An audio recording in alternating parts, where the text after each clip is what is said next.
السلام عليكم ورحمة الله وبركاته. الإخوة والأخوات الكرام، أهلا ومرحبا بكم في خاطرة إيمانية جديدة. في نوع من الموت ملوش كفن ولا جنازة، بيبدأ وانت لسه عايش، بتضحك وبتخرج وبتتكلم، بس جواك حاجة بتموت كل يوم بصمت. عارف اسمه ايه؟ الفراغ. وهو ده عنوان حلقتنا النهاردة. الفراغ مش بس وقت مشغول، ده وقت ضايع من عمرك ومن روحك ومن قلبك. الفراغ هو اللحظة اللي بتسيب فيها نفسك فيمسكها الشيطان. الفراغ هو النار الهادية اللي بتحرقك وانت مش حاسس. تبدأ بلحظة زهق، بدقيقة ملل، بساعة تقول فيها مش عارف أعمل إيه، فتقع في بحر المعاصي وانت فاكر إنك بتتسلى. الفراغ مش بريء، الفراغ هو الحبل اللي بيلف حوالين رقبة قلبك بهدوء، وكل ما تقول عادي بيلف أكتر لحد ما يخنقك وانت مش داري. يا حبيبي، مفيش فراغ بريء، مفيش وقت فاضي مش محسوب. النفس لو ما شغلتهاش بالحق هتشغلك بالباطل، ولو ما مليتش وقتك بالطاعة هيملاه الشيطان بالضياع. واللي يفتكر ان الفراغ راحة هيفوق يوم يكتشف انه كان بداية نهايته. تعال نحكي سوا مع بعض عن الفراغ اللي خلى قلوب تموت وضمير ينام وشباب يضيع. تعال نفتح جرح ساكت، يمكن الكلام يكون بداية الشفاء. وقبل ما نبدأ رحلتنا، حبيت أفكر حضرتك تعمل لايك وتشترك في القناة لو لسه ما اشتركتش، ويا ريت لو تكتب لنا رأيك في التعليقات. ويلا بينا نكمل رحلتنا. وأول حاجة هنتكلم عنها النهاردة وهي الفراغ أو الخطوة في طريق الضياع. قال الله تعالى: فإذا فرغت فانصب وإلى ربك فارغب. والنبي صلى الله عليه وسلم قال: نعمتان مغبون فيهما كثير من الناس، الصحة والفراغ. رواه البخاري. يعني الفراغ مش استراحة، دي بداية انحدار لو سبت نفسك فيها. الشيطان ما بيقربش منك وانت في صلاة أو سعي، هو بيستناك لما تفضى، لما تهدى، لما تبطل تحلم وتقول هريح شوية. ساعتها بيزين لك التفاهة ويخليك تسيب الجد. الفراغ يخليك تبص وراك تلاقي أيامك راحت وانت لسه بتفكر تبدأ. وربنا قالها بوضوح: فإذا فرغت فانصب، يعني اشتغل واتعب، ما تسيبش قلبك لحظة فاضي، لأن اللحظة دي ممكن تكون آخر نقاء فيه. وأحكي لحضرتك قصة صغيرة. عبد الله بن مسعود رضي الله عنه كان بيقول: إني لأكره أن أرى الرجل فارغا، لا في عمل دنيا ولا آخرة. كان بيشوف إن الفراغ زي مرض خفي يسرق الدين والإرادة، وكان دايما يعلم الناس إن الراحة مش في الجلوس، الراحة في السعي وفي الذكر وفي العمل وفي الهدف. اللي يبني عمره على الحركة ربنا ما يضيعوش أبدا. في شاب خلص دراسته وقال هستريح شوية، الشوية بقت شهور، والشهور بقت سنين. قلبه بقى تقيل وصوته مطفي ووشه ما فيهوش معنى. قال بعدها: الفراغ سرقني بالراحة. اتعلم ان الراحة الحقيقية عمرها ما كانت في الكسل، لكن في التعب اللي بعده طمأنينة. واللي عايز اقوله لحضرتك: خد بالك من اول دقيقة فاضية في يومك. دي مش مجرد لحظة، دي بوابة، يا اما تفتحها على الجنة يا اما تفتحها على جهنم والعياذ بالله. كل فراغ بتسيبه الشيطان بيستغله علشان يملاه. اشغل وقتك حتى لو بدعاء أو بكلمة أو بخدمة أو بقراءة، حتى لو بورد قرآن صغير. ما تستناش الفراغ يملاك بالذنوب وبعدين تندم. قول لي في الكومنتات: مش هسيب فراغي يقتلني وأنا لسه عايش. ابدأ النهاردة بخطوة بسيطة، يمكن تكون سبب نجاتك بكرة. وتاني حاجة هنتكلم عنها النهاردة وهي النفس بطبعها تميل للحرام إن لم تهذب. قال الله تعالى: إن النفس لأمارة بالسوء. والنبي صلى الله عليه وسلم قال: حفت الجنة بالمكاره وحفت النار بالشهوات. رواه مسلم.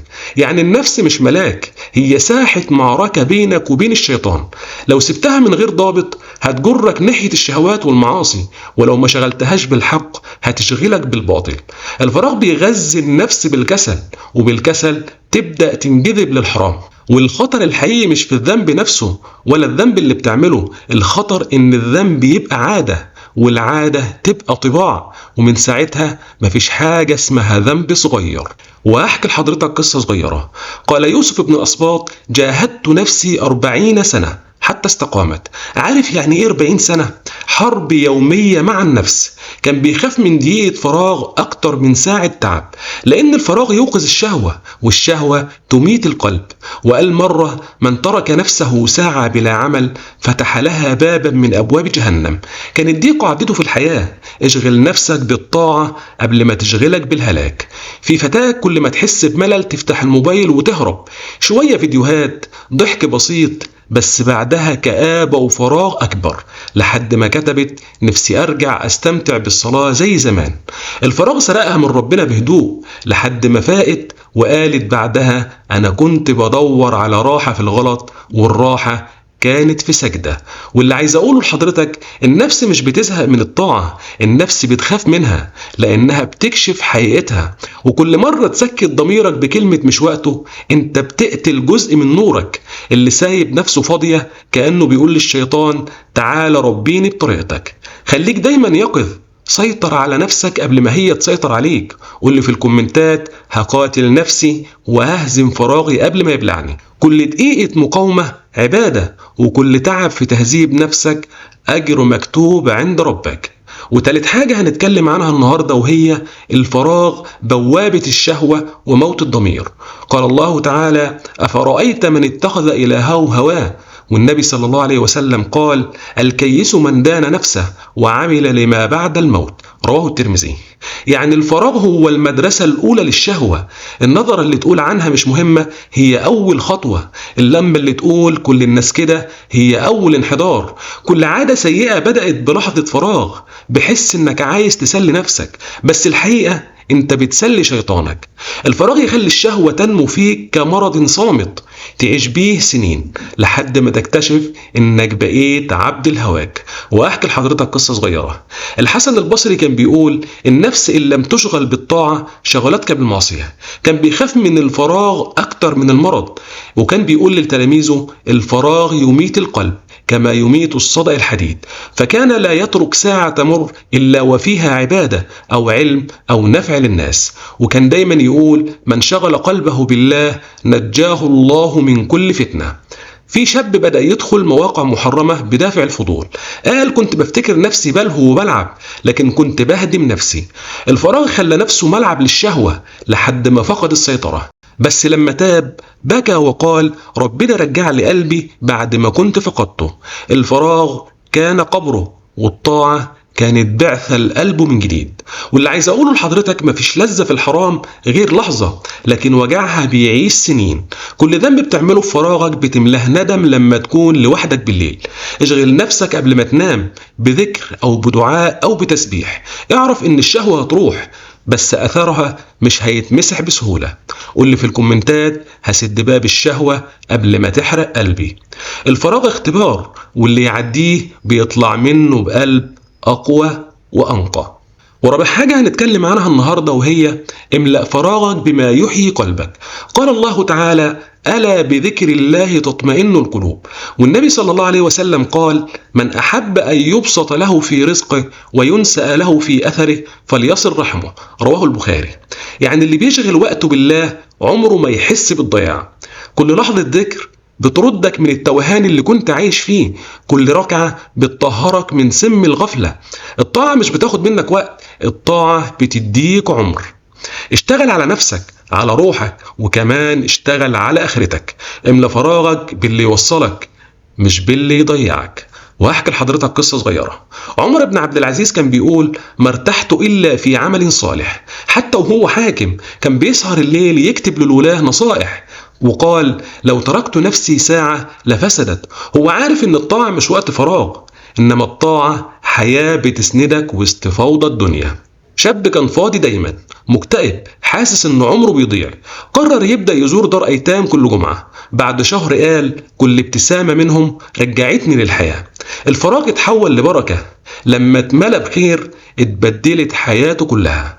واللي عايز أقوله لحضرتك: الطاعة مش للمشايخ بس، الطاعة علاج للروح. ابدأ بحاجة صغيرة، ركعتين، آية، صدقة، مساعدة. خلي كل يوم ليه معنى حتى لو بسيط. قول لي في الكومنتات: هملأ فراغي بنور قبل ما يملاني ظلام. ربنا ما خلقكش علشان تضيع وقتك، إنما خلقك علشان تعمر روحك. واخيرا هقول لحضرتك حاجة مهمة جدا. الفراغ مش راحة، الفراغ سكر بارد يخدر روحك وانت مش حاسس. كل يوم تعديه من غير هدف انت بتخسر جزء منك. النفس اللي كانت بتقوم تصلي بتتكاسل، والقلب اللي كان بيرق لذكر الله بيأسى، وكل ده بيبدأ بلحظة فراغ صغيرة. حبيبي اشغل نفسك قبل ما تشغلك دنيا فانية.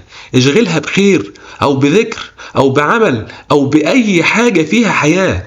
الفراغ سلاح الشيطان المفضل، بيستناك فيه وانت ما بتفكرش. بس لو قمت دلوقتي، لو بدأت تتغير، ربنا هيبارك لك في وقتك وفي عمرك، وكمان هيبارك لك في روحك. خدها مني كلمة من القلب: اللي يملى فراغه بالله عمره ما يعيش ضياع، واللي يملى قلبه بذكر الله عمره ما يعرف فراغ تاني بعد كده.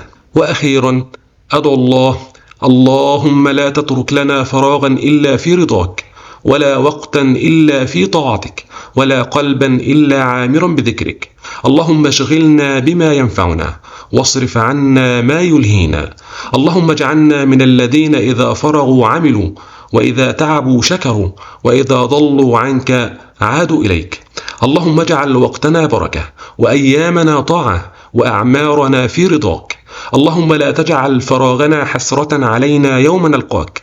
اللهم اجعلنا ممن استثمروا وقتهم فيك ففازوا برضاك في الدنيا وبجنتك في الآخرة. آمين آمين يا رب العالمين. وما تنساش لو عجبك الفيديو اضغط لايك واشترك في القناة علشان يوصلك كل جديد، وياريت لو تشارك الفيديو مع أصحابك وأهلك وحبايبك علشان الكل يستفيد وتكون صدقة جارية لينا كلنا. جزاكم الله كل خير على حسن استماعكم، والسلام عليكم ورحمة الله وبركاته.